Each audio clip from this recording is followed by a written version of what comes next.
Hey, what's up? Jayson Gaddis here with the Relationship School. I have three steps you can take to become a more confident person. Now, why are we having this conversation? Perhaps because you feel insecure. I feel insecure in life at times, and I know other people feel insecure. This is a conversation where a lot of people are in fantasies about this. It's like, oh, I'm just confident. I'm a confident person. Well, get you in a place where you're a white belt and you're going to be insecure.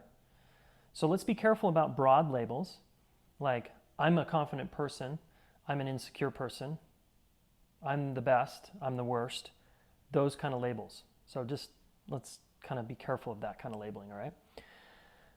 All right, in my podcast, the Relationship Schools podcast, in episode 246, we covered why confidence is more important than attractiveness for a person. So go listen to that, all right? You can just find that here on YouTube.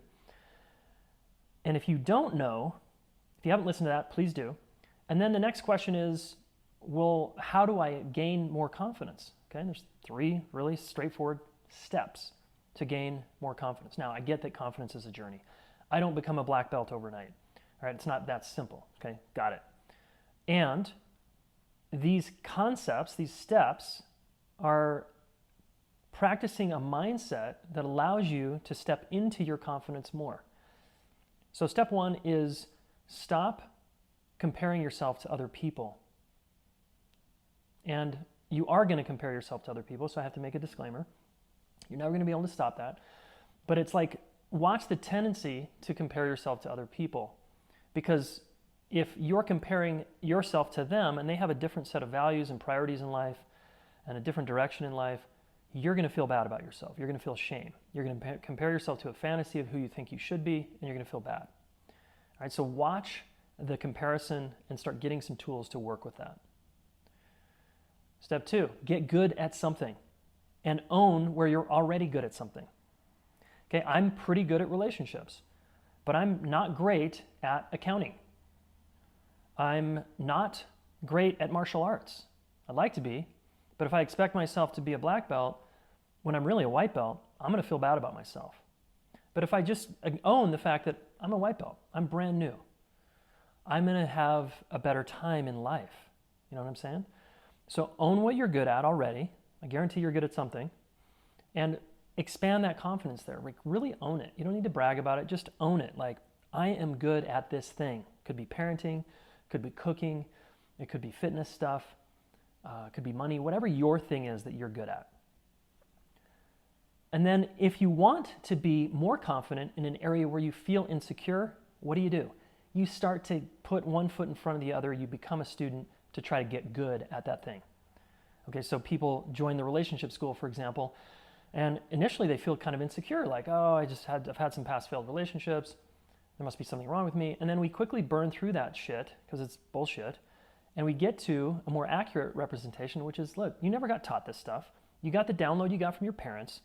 And it's, like, how would you expect yourself to be better at this, right?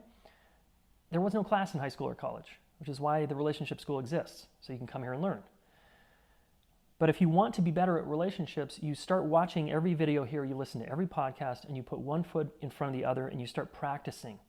And you get out of the fantasies that you should be any different than where you are now, and you have a goal. That's fine. I want to be good at relationships. I want to be good under stress and conflict. I want to be a better listener. I want to be a better communicator. Okay, cool. So that's like, let's say, brown belt, black belt. I'm white belt, yellow belt. What do I need to do to get there? And then you create a plan. You sign up for a course.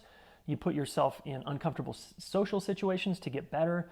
Instead of being quiet and introverted on the plane, you talk to the person and you try to listen to them. And so they open up to you and they light up and you're like, wow, that was really cool. Because there's some fun experiments you can do out there in the world. When you're a good listener, it's amazing what people will say to you and how they'll open up to you, okay? So get good at something, own where you're good, all right? Final step is to give yourself permission to be you. That's right, give yourself permission to be unapologetically you. Now, that's going to be a journey, but have that mindset and that intention to begin to cultivate the capacity to say, you know what, fuck everybody, I'm going to be me. I want to be who I am. I don't want to be who they are.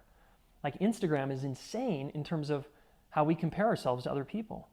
So you might just delete Instagram for a month and see how your life like improves. You might put away the smartphone for a week and watch your energy come rushing back because you're not comparing yourself as much. Okay, social media has created a tremendous amount of comparison, which leads to depression and anxiety because we think we should be like other people. So you're dorky and weird and awkward just like me. You have a silly side, you have a mean side, you're a bitch, you're an asshole, you're a hero, you're smart in some areas, you're kind of dumb in other areas and ignorant. You're a lot of things. Give yourself permission to be where you're at, right? You're going to get found out in a long-term relationship. People are going to bust you after 2 years of being with you. They're going to be like, oh, here's the real you coming out. And then they're going to be like, whoa. And they're going to feel, this is where people feel betrayed. It's like, I didn't think this was you. It's like, well, yeah, you didn't know me. You fell in love with me, and I was only showing you half of myself. I wasn't showing you the whole picture because you wouldn't have been interested in me if you would have known I like farted, or I leave dirty dishes in the sink and I haven't done my laundry in weeks and it's sitting on the floor. Like, we all have these parts of ourselves. So come out of the closet and be you. Thank you, gay people, for modeling the way of how to actually do that. Okay, so take notes from gay people. It's incredibly brave to like, this is who I am. Be that way. Give yourself permission to just be that dorky, awkward, goofy self. Even if you're sad, depressed, feeling alone, give yourself permission to be that. Because I personally want to relate to real people, not masks. All right? This world is full of masks. Most people are wearing a big old mask. Put on whoever you really are, right? Take off the mask. Be you. Give yourself permission to be you. Okay, so hopefully these 3 steps can help you develop more confidence. And make sure you go back and listen to episode 246 of the Relationship Schools podcast to get the download on this confidence, why it's so attractive versus physical appearance, okay? And make sure you subscribe. And then if you want more, go to relationshipschool.com, sign up for our email list, and you can take a test on how well you do at relationships. Okay, relationshipschool.com. Just go to that page, click yes, leave your email, and you will get a test. Takes you 10 minutes, fill it out. Should be interesting, okay? All right, thanks, and we'll talk soon.